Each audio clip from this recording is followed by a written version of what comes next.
What's going on, everybody? Toby1 Shinobi here, and today we are doing another meta video for Fortnite OG. This is week 2 and after, so this video will still have value from week 2 and onwards because a lot of the meta doesn't really change. A lot of the weaponry and equipment and tactics doesn't really change all too much from week to week. But let's get right into it. We're going to start talking about the weapons that you should be using, the equipment you should be carrying at different stages of the game, and sort of the tactics and strategies that I am seeing to be most effective. All right, let's jump in. All right, let's quickly talk about the assault rifle meta right now. And I'll just start off by saying that the heavy assault rifle was just recently added, and it is by far my favorite assault rifle for a couple reasons. The bloom on this gun resets really quick, and it's very, very accurate. When you're crouched, when you're standing, when you're strafing, you can see that the bloom on this thing is very good as long as you're tap firing, right? As long as you're tap firing this weapon and you're not going crazy with it too fast, because if you start shooting too fast, it gets a little inaccurate and it starts to kind of jump around on your screen. At higher rarities of this gun though, this thing is an absolute laser beam and I highly recommend it. It hits really hard. It hits for about typically 44 to the body at normal ranges, so that's pretty long range, but at like a normal range like this, it's 66 to the head and 44 to the body with the gold version, and then 40 to the body with the blue version, and 60 to the head. So blue or gold or green, it doesn't really matter. This gun's a monster. Now, a really surprising thing about the heavy assault rifle is also the hip fire accuracy. It can be used in a 2-gun loadout and treated like an SMG. So go ahead and hip fire this weapon while tap firing the trigger, and you're going to have a lot of success. Now, I will say, if you hold down the trigger, it's not as effective because after about 5 bullets, it's going to get kind of wild and inaccurate. You can see the bloom gets really big, so it's actually better to just tap fire this thing. And honestly, it still hits really hard. Oh, it just got a little out of control there. Tap firing a little too fast. But I'll tell you what, the hip fire on this gun is pretty insane. Even if you're jumping, the first shot is pretty much always accurate, which is kind of unheard of for most ARs. If you're jumping in the air, usually they're really wild. Just compared to a normal assault rifle, or the SCAR, but the blue version of it, you can see that the hip fire on this gun is just not as good. Like, we're not hitting as many shots when we're tap firing. Because that bloom doesn't come back as quickly as the heavy assault rifle, right? So the heavy assault rifle is really nasty at pretty much all ranges, has pinpoint accuracy at long range, and that bloom reduces really, really quick after you fire a bullet. So I am really liking this gun, and if you can get it in the gold versions, then the stability on it is a lot better as well. It's not kicking left and right when you're shooting, which makes it only easier to laser people. So this is my favorite AR by far this season, just because I feel like it's the most accurate and it hits the hardest. My second favorite is probably still the LMG, with a close tie or third place to the suppressed AR. Now the LMG, I said to tap fire previously in my previous meta video, because it has perfect accuracy over long range, right? When you tap fire like this, it does good damage.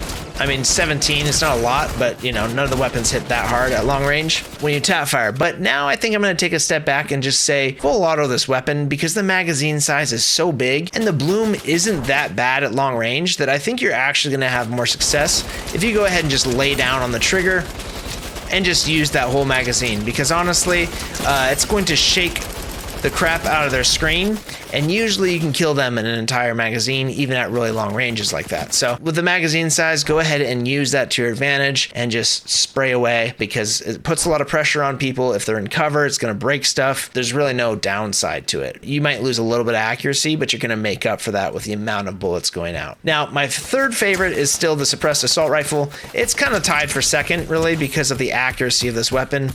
Don't let the bloom get crazy like I'm doing right now. Let it reset. If you're shooting this weapon at a good pacing and letting that bloom reset, especially when crouched, it's deadly accurate. The bloom resets really fast, and it just makes it better at long range than something like the blue assault rifle, just the OG assault rifle here. The OG assault rifle kind of struggles to hit shots consistently, even when you're pacing it. If you pace it, you know, at a little bit of a slower pace, sure, it does pretty good. But if you're moving around, crouched while doing this, it misses a lot, as you can see. Whereas compared to the blue suppressed assault rifle, you know, you're just gonna hit more shots when you're crouched and moving around, as long as you're pacing your shots fairly well, even when you're moving crouched, okay? So I really like the suppressed. I like it more than the SCAR or the assault rifle here. Just to reiterate from our last video, the look of the weapon changes based on rarity in Fortnite OG. So this is the blue looking version of the assault rifle. The purple and gold looks like a totally different weapon. It's called the SCAR at that point. And the AK, or the heavy assault rifle, actually looks like this when it's gold. So weapons look different, but they're actually the same. Those are basically my favorites. Now let's just quickly talk about the scoped assault rifle, which I told you to never pick up in my last video. I still kind of stand by that. I don't like this weapon because it really kind of is just good at long range, right? This range right here, this weapon's pretty darn great. But I will say that if you get within medium range of someone and you're trying to use this weapon and they're shooting you like this, it's going to shake the crap out of your screen and you're not going to be able to fight back. And even if you are, you're hitting them for 24 damage or 34 damage to the body. And in my opinion, it's just not worth it because something like a suppressed AR, you know, is just going to out damage the heck out of the scoped AR at medium to medium long range. But at really long ranges, yeah, you can run a scoped AR, but it just shoots so slow. And at long range, it's only doing 24 damage, that it just takes like a century to kill people. But I will say that landing little chip damage like this in the current season is really good because a lot of times people do not have shield pots or they don't have chug jugs to fully get back up to 250 HP or 200 HP. This is effective at super long ranges and it can leave your enemy at a shield deficit, meaning that they can only max out to like 50 shields plus their overshield. So it is good, but I just don't like carrying it because if you get stuck at medium range, it's real trouble. Okay, and then last but not least, I'm just gonna throw this into the AR category, is the semi-auto sniper. And this thing is an absolute monster. It's a real problem. It hits for, I think, maybe 250 to the head with a blue, one-shot kill with a blue, or 243 to the head with a green. And you can shoot this gun nearly as fast as the scoped AR. So between the scoped AR and this, I'm taking this every time. All of this is a projectile, meaning that you have to lead the shot a little bit and it will miss a little bit more. It just does super heavy damage. So if you catch someone off guard, there's a very good chance that you're going to kill them with a single headshot or hit them for 243 damage and then have them be an easy finish. So it's 100 to the body, which is just kind of crazy, especially because you can shoot 10 bullets in a row without having to reload. So this magazine is giant. And this gun's crazy, although it is pretty rare to find in the game. I'll probably find it 1 out of 4 games or something like that. Real quick, if you are enjoying this content, please consider smashing that like button, body slamming the subscribe button, and gently tapping the notification bell. It helps me tremendously and it's gonna alert you every time I drop another video. Thank you very much. Let's get back to it. All right, now let's really quickly talk about shotguns. There are 4 shotguns in the meta right now: pump shotgun, double barrel shotgun, tactical shotgun, and a heavy shotgun. Now the heavy shotgun in creative is bugged and it just fires a single slug, so we can't really show you that one. But my general advice on the heavy shotgun is to play medium range, and you can shoot fairly fast, but it does have pellet spread. And in most cases, the use case of it like kind of is diminishing because I feel like you could just use an AR and do just as well at medium range, especially with the heavy that hits for 40 to the body and shoots really fast. I feel like you're kind of just better off using an AR at these medium ranges where the heavy shotgun kind of shines, but doesn't really, right? I used to think the heavy shotgun was my favorite, but then I found that it just felt inconsistent a lot of times. So I kind of just found that the tactical shotgun is my favorite, and I'll show you why. So the pump shotgun right here does about 83 to the body from this range, where the tactical does about 70 to 80 at this range if you're aiming around the chest, right? So it's a little more random, a little more spread, but like if you're aiming down sights, the thing kills very fast. A pump swap can still do better, but you know, it's more to manage and it doesn't allow you to move as freely like this. Now, if you barrel stuff someone with the tactical shotgun, it's GG's for them. They're not going to beat you if they have a pump and they're swapping at this close range, because it just takes too long, right? Even if you're hitting perfect shots with it, boom, headshot. Okay, you might be able to pull that off if your opponent is not moving very crazy, but in most cases, I just find that the tactical allows me to kill nearly just as fast, but also move a lot faster and a lot more sporadic, right? And just kind of apply pressure, right? I can just continue to fire at my enemy when they're jumping around with their plunger, and it just kind of stresses them out. So I think both shotguns are really good, the tactical and the pump. A lot of times I will pick up a purple or a gold pump instead of a tac, but if I'm seeing a purple or a gold tac, I'm usually picking that up just because of the fire rate, right? The fire rate benefit just feels very, very good, and I really like it. I like being able to move with my shotgun, and I feel like that helps a little bit. All right, now let's talk about the double barrel shotgun. Double barrel shotgun was recently added, and I've got to say, it's good in most cases when you're really close to your enemy like this, right? If you're barrel stuffing your enemy, it's great, but you're still gonna have to use an AR or an SMG to finish up the job. Unless you're right up against their face like this, then yes, you can barrel stuff them and you'll hit them good. But if you're at medium range like this, gun is very bad. You know, I just did about 50 to the body. If you aim for the head, it's still not doing much, like around 40 to 50 damage. So it's really bad. So it's kind of a one-trick pony. You got to be right up on their face, and you got to hit both shots.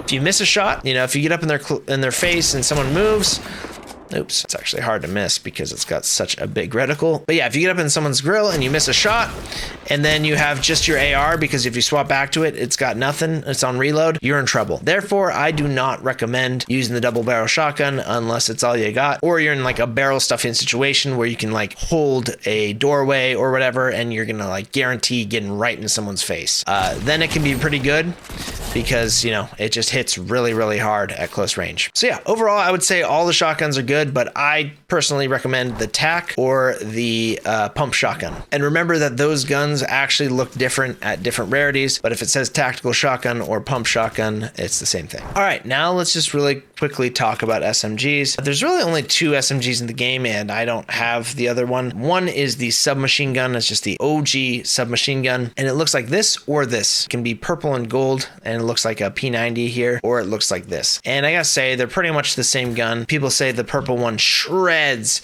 or the gold one shreds, but really it does 1 extra damage per bullet. It really doesn't do all that much better over longer ranges. It's about the same gun. And honestly, I just don't think SMGs are really worth rocking this season because there's such good secondary weapons like grenade launchers, rocket launchers, or even pieces of equipment like boogie bombs or porta fortresses, grapples, whatever. So I like to use 3 pieces of equipment, and you could call like a rocket launcher or a grenade launcher as equipment, or 2 pieces of equipment and heals. You know, I'm always carrying mobility, which is a grappler or a full stack of shocks or whatever. And then sometimes I'm carrying heals. Sometimes I'm carrying 3 pieces of equipment though, because it's all just that good. And it's just so important to have mobility and cover in the current OG season where the map is very, you know, doesn't have a lot of cover. It's very open. It's just very good to have mobility and portable cover. Now let's just talk about this SMG really quick. The suppressed SMG is not as good as either of these, so I don't have it on me to show it to you, but if I did, it would just be worse than this. And here's the purple version from 33 meters out.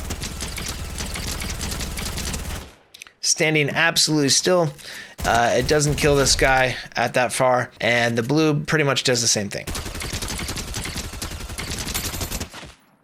241. So not a whole lot of difference between these 2 SMGs, if I'm being honest. One just looks cooler.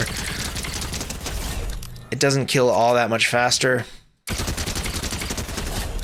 even though everyone says that the P90 is amazing. It's not that much better. SMG is a great gun. It is a very good gun. It works great with pump swapping as well. If you've got a pump shotgun to SMG, it works great, but you can also get away with pump swapping with pretty much all the ARs this season. They all swap very fast, and they all hit fairly hard at close range. So I personally don't see a use for SMGs, and that's just my hot take on things. All right, let's really quickly talk about equipment. For one, they just added porta fortresses to the game, which are absolutely insane. It basically puts up a little miniature POI when you throw one, right? And the best way to get into someone's porta fort is by basically coming up here and landing right here, and then using this little head glitch right there. If this is how to fight someone that's in a porta fortress. They also have these little D-pads on the edges, which are really nice for, you know, kind of extra mobility.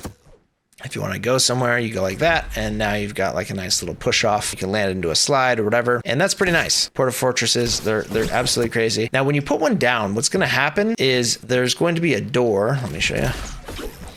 when you throw one down, you might like see this and you're like, how do I get in? Just look for the door. There's one door in the middle of this thing. Sometimes it's in the hillside or something like that. And then you just got a pickaxe open to get to these tires. And there's a stack of these tires right here. And then you go up here. A lot of people will enter from there, but I think that grappling onto these is just always the better option. It's usually safer than jumping up those tires in the center, because you can land on one of these little like peaks right here and use it as a head glitch to fight. So porta fortresses in the end game are so good. If you get in the end game circles and you got a porta fortress, make sure you wait to use it, or you're away from players where they're not going to jump into it as soon as you throw it down. But get some space, get a nice little spot set up, and then if you can get on a mountain and use one, that's pretty much GG's for everyone, unless you really have to move the next circle. But yeah, you throw one of these puppies down in the right place, it's kind of the win for you a lot of times. And if somebody's in one of these in a tight circle, the objective is usually going to be try to take their porta fortress, because it's just that good, right? If you can get in here and you can control high ground and see where everyone's at and just kind of be griefing them, that's big. That is really helpful in end game, because a lot of times end game you just have no cover. In these circles, they're often really weird in zero build. You just won't have cover, and if you can have porta fortress in the end game, it is huge. It's really, really huge. So I highly recommend carrying these into end games. Now I'll usually carry 2 guns in any scenario and 2 pieces of equipment and then heals, or 3 pieces of equipment. Sometimes I just forego heals and I just play really safe. If there's a porta fortress on the ground and we're going to end game, I'm definitely picking that thing up, because it can save your life and it can definitely win you the game. Sometimes I'll just drop my heals for it because it's just that good. I definitely always have mobility on me. Now, the difference between shockwaves and the grappler is pretty significant. I would say if you can find 4 to 6 shockwaves, I generally prefer those, but the grappler does have its strengths. The thing about shockwaves is they can put you through objects. If you're really in trouble or you're inside a building, you can get out of it. Whereas the grappler, if someone shoots you in the back and you're trying to get out of a building, it's GG's. You're like, you're just going to die of embarrassment, basically. But shockwaves can get you out of there ASAP. Also, shockwaves get you very, very far. As you can see there, single shockwave got me from basically there to here. Whereas a grappler, you're just not going to get that far, but you have a lot more uses, right? You can kind of get this far into a slide. It's good. So the grappler is very good. I will usually take the grappler over shockwaves unless there's 4 to 6 shockwaves that I can find, because the grappler is really good at high ground retakes, getting up onto these little porta fortresses, getting up onto things very quickly. The grappler is also really good with being able to grapple, shoot, which is something I really recommend for you guys to practice. It can save your life. It can help you make big plays when you get really good at swapping between the grappler, your gun, and grappling again before you land, because people just don't expect that. They have a very hard time tracking enemies when they're grappling. You can grapple. They're trying to line up the shot and you're just grappling all over. It's pretty crazy, and it's really, really powerful. The better you get with the grappler, the better off you are this season, because I think it's going to stay for a while. All right, now let's just really quickly talk about the other items. Boogie bombs. Boogie bombs. All right, so boogie bombs are in the game, and I don't think they're going away anytime soon. They're completely busted. This is why. Here we go. Okay, all the time you want. Right? It's just a game ender. Now, if you want to combine rockets with boogie bombs, I would say that you're a bad person, but I've seen it done. I just think that I'm going to show you this for research. I hope you don't use it, because when people use it against me, oh my goodness, it's infuriating to play a game for 20 minutes and have this happen to you. And they reload their rocket. Back to the lobby. 260 damage to someone, and they're back to the lobby. Research purposes only, right? You're not going to use that, okay? All right. It's gross. Boogie bomb rocket is gross. You basically give people 0 chance to fight back.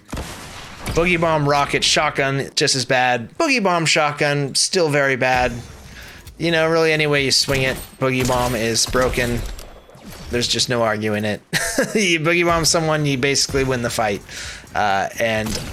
Before I was saying, I'm trying to play honorable, I'm trying not to pick these up, I'm trying not to use them, but I've turned full Sith Lord at this point. I don't know if I'll go full Sith, like rocket launcher, boogie bomb Sith, but I am using boogie bombs now. And I'm having a lot more success in my games because I'm no longer being boogied. I am boogieing other players, watching them dance and die. instead of me. So, you know, I highly suggest using boogie bombs. At this point, it's kind of a necessary evil. I've had a much better success rate in my games since I've used boogies because I'm no longer getting boogied. The enemy is. Okay, so that's just the reality of it. It's overpowered, it's busted, but if you don't use it, someone's going to use it against you.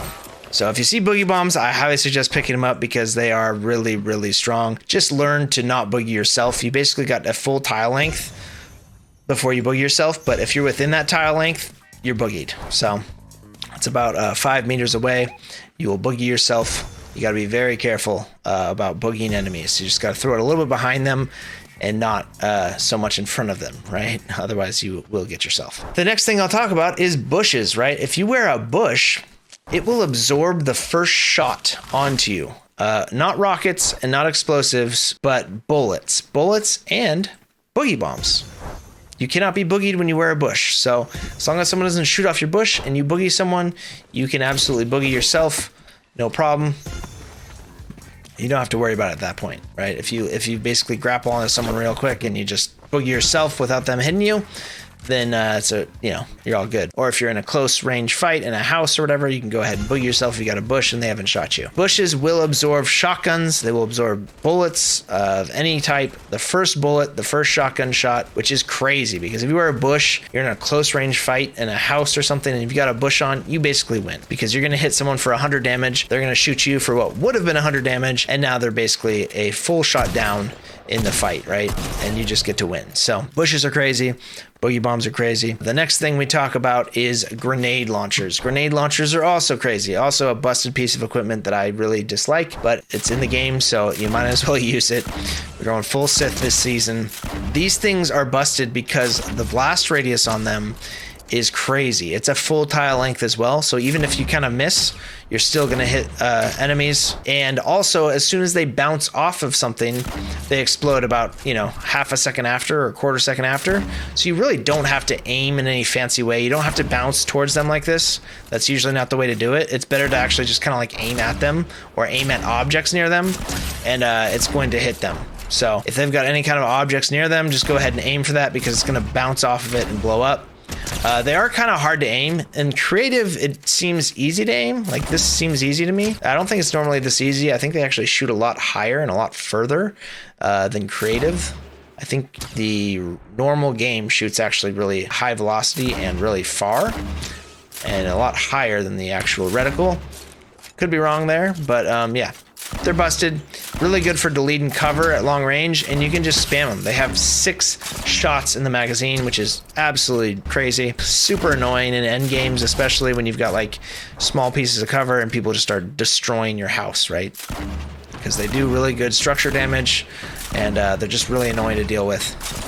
So that is the grenade launcher for you. I consider it basically a piece of equipment because, it's like really good for chip damage, just making people move and also destroying cover. Now, rifts to go are also really good, always have been. Bunkers are really good, always have been. If you don't have porta fortresses or porta forts or whatever, bunkers are also very good. You can stack up to 4. So I do recommend carrying those in the end game if you can't find porta fortresses because it's very helpful to have them. Often will save your life. Now, the one thing I'll mention about rifts to go is that if you've got an enemy that's chasing you, you kind of want to get away from them far enough that you can use the rift to go and they're not going to be able to chase you through it because they last for about 5 seconds to 6 seconds, I want to say.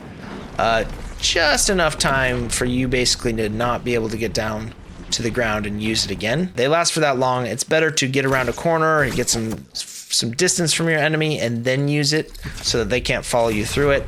If you're really hurt. I'll just mention that about Rift-to-Goes. They are a very good piece of equipment for rotating or just saving your life. I generally don't carry them into the end game because I will take porta fortresses or bunkers over them and mobility, but they are very, very good for rotations and just kind of saving your life. A lot of times you can just play a game in the end game where you just keep Rift-to-going above people while they fight it out and you're just kind of safe because no one can look up in the air without getting shot themselves. So just a note there. So that is equipment. Now let's move on to general general tactics and strategies for this meta and probably the rest of the season. Okay, now let's talk about early, mid, and end game strategy and kind of like the meta, right? So I'll just start off by saying that knowing where the rifts spawn in this game is extremely important. You can find that on Fortnite.gg. If you pull up Fortnite.gg, this will show you all kinds of information about where things spawn. And one of the best things you can learn is where these natural rifts spawn. Now, I covered this in my previous video. Natural rifts all around the map. One rift location that is just really good to know is inside this bluish white house inside of Salty Springs. You go through it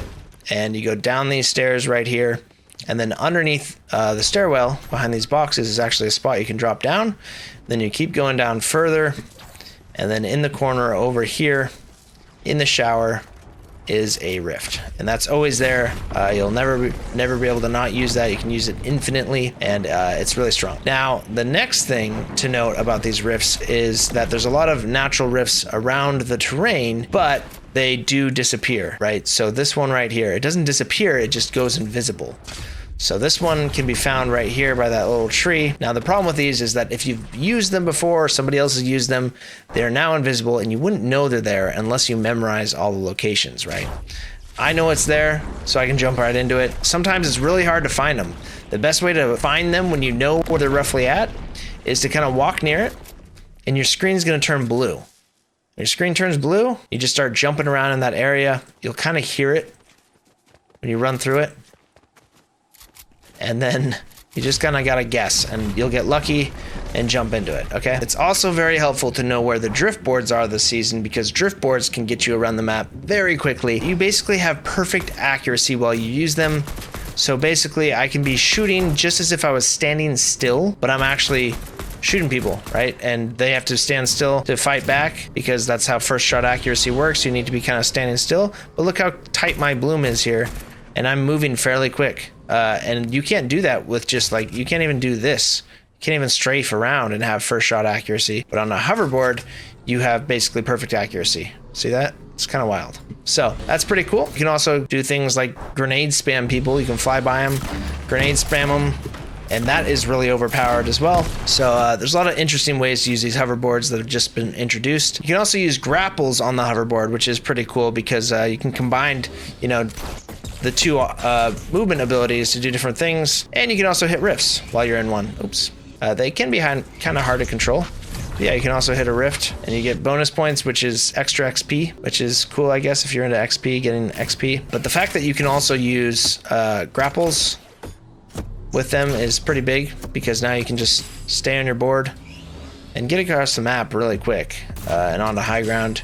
And you know, you can park these, they don't take up a slot, so it's just like a vehicle, right? You just start shooting at someone, and then you get back on it, boost away, and you're off. So really great for traversing the map and finding other players, just to hunt people down. The ATK and the Quad Crasher are also really great for that. I will say that the Quad Crashers are really strong if you boost them off of mountains. So if you boost right before you go off of a cliff, it can send you really far. Not as much as it used to apparently, but still sends you really far. So I highly suggest that. And then also a little trick with the ATKs, which are the golf carts. You can jump on their roof and it will bounce you in the air, which is kind of interesting because you can get to high ground with that, or you can outplay opponents if they're pushing you and you have an ATK near you or a golf cart. You can jump the roof of it and it will bounce you into the air, and they just don't expect that. So that's another little interesting thing. All right, now let's talk about end game strategy, right? So once we're reaching end game, which is about 16 players or less, I consider it, and the circles start getting a little bit smaller. Now, once you got 16 players or less, you're usually looking like, you know, probably even a smaller circle than this, and you really need to be thinking about positioning and surviving. And that is a big thing, I will say, because there's not a lot of health on this map, and a lot of players are going to be like playing more passive. They will be using cheesy items, right? So if you run into a player in a small circle, you're probably going to get hurt, and then you're not going to be able to find health very easily because pretty much everything has been looted. All the buildings nearby have been looted. So you really kind of want to slow down your game. This is how you win games this season in Fortnite OG. You got to play more of a survival type of gameplay in these end games. You don't want to be picking a bunch of fights because you will get third partied. You won't have enough health to heal. You will get boogie bombed, whatever it is, right? So be thinking about zone and be thinking about how to set up for the end game. And a lot of that is going to be having good mobility and also having good defense, like porta-forts, bunkers,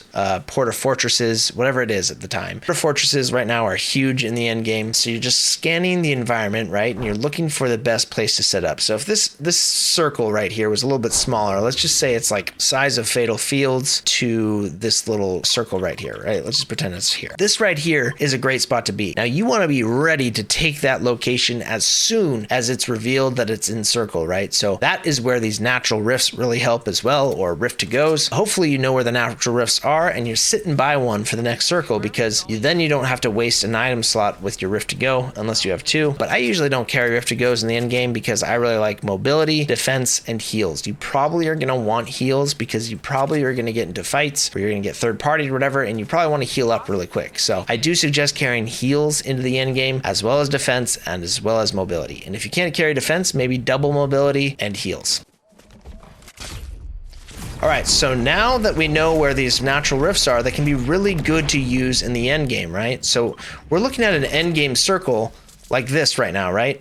As soon as you see this circle appear, you know that this spot right here is probably where you want to be, or this spot, all these high ground areas, right? So we're looking at these high ground areas and I'm thinking this is going to be less contested, and you really just want to slow down your game and avoid fights, and you want to get the best spot in zone so that you don't have a bunch of people coming up behind you or anything. Edge of zone is always going to be better. Dead side of zone is always going to be better, so that anywhere towards the coast, there's not other POIs that are populated, is going to be best. So even like this mountain over here is good, but it doesn't give a lot of options because we have to move across the river. So I'm looking at something like this, right? This is a great end game location, generally speaking, as long as we can make sure no one's going to come up behind us from our backs at shifty shafts or anything like that. So we're watching our backs, but for now, this is a pretty good spot, and we're just going to play slow. We're not going to try to pick many fights, basically playing survival until we're wearing the victory crown. So that's just how it goes in these end games. Even top 10, top 5, top 3 situation, you want to play slow, especially top 3. You don't want to be in the second to last fight. You don't want to be fighting for second and third place. You want to third party that final fight, and then you want to fight for a 1v1, or, you know, just finish someone off to get the victory royale. Because right now, man, anything goes. There's grenade launchers, rocket launchers, boogie bombs. Probably gonna get boogie bombed, rocket launcher at some point,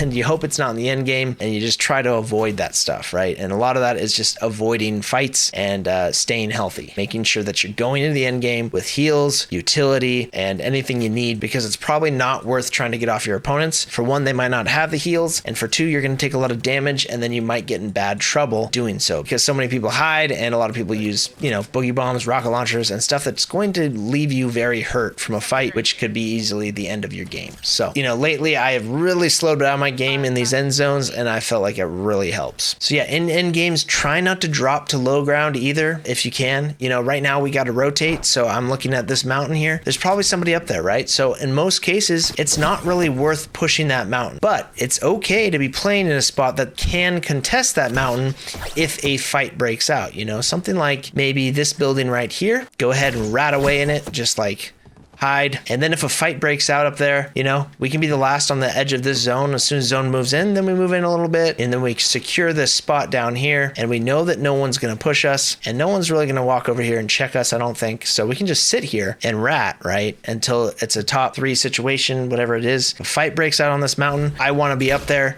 You know, fight just finishes, and we're going. Oops. Fight just finishes, we're going, we're jumping in, and we're third partying. Boom. You know, we kill the player, and now we have the best position, and there's only a couple players left, or maybe one player left, and we basically get to win the game because they have to come to us, or we can shoot down on them. So that is just really important. It's okay to be ratty this season. It's Fortnite OG. No one plays with honor. So go ahead, rat away, and it's not a big deal if you end the game with 3 to 5 kills, whatever, 2 kills. A lot of games just go that way. It's hard to find people at mid game as well. So yeah, that is Chapter 4, Season 5, or Fortnite OG Meta for Week 2 in a nutshell. And we'll be back again with another episode next week. All right, guys, if you like this video, please leave a thumbs up on it. It would really help me out. Maybe share it with a friend. That also helps the algorithm out. And if you are interested in one-on-one training, consider joining as a a Master Shinobi by clicking the join button or the link in the video description. If you join as a master, you get access to 3 days a week of hands-on training with myself and other masters, just trying to rapidly improve your gameplay, get you better at Fortnite Zero Build. And if you join at any level of membership, you also get access to the private Discord, which is full of awesome people, really great people to team up with, and a lot of great resources like controller talk, hardware talk, strat talk, all these different channels to help you improve your game as well. And if you don't want to do any of those things, but you play Fortnite and you buy things in the Fortnite item shop, please consider using code Toby1Shinobi. Thank you so much, my friends. I really do appreciate it. Have yourself a great day. Shinobi out.